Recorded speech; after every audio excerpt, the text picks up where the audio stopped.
Cruise News Today with Doug Parker. Good morning. Here's your cruise news for Friday, September 26th.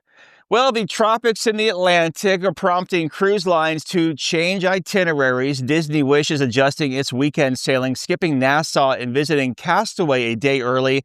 Meanwhile, in Port Canaveral, Royal Caribbean's Star of the Seas has dropped its Eastern Caribbean cruise totally.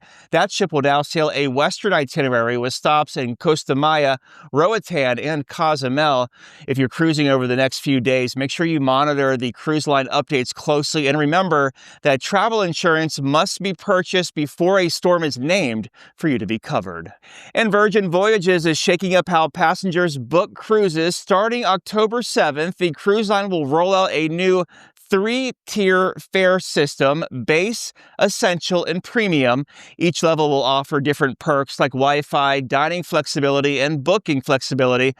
Service charges or gratuities will now appear as separate line items, with guests able to prepay or just pay them on board. Suite guests will also get earlier access to dining reservations. Virgin CEO said, quote, "Travelers expect clarity and choice from airlines and hotels, and Virgin Voyages is the first to bring that same simplicity and pricing model to cruising."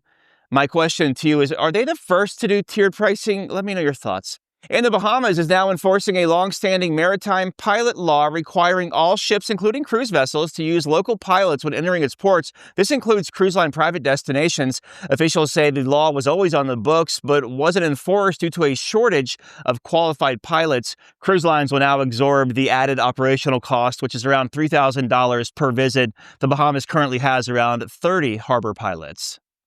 And the photo of the week comes from Donna of Texas Norwegian Getaway in Bar Harbor, Maine here. Great photo, Donna. You can send yours in. Photos at cruiseradio.net. All pictures are subject to broadcast. And cruise stocks were mixed on Thursday. Carnival Corporation up slightly, 30.48.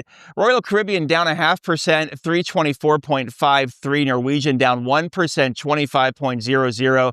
And Viking down slightly, 60.01. If you have a lead on a story, tips at cruiseradio.net. Pay close attention to the news if you're sailing over the next couple of days. Could get interesting out there. I'm Doug Parker with Cruise News Today. Have yourself a great weekend.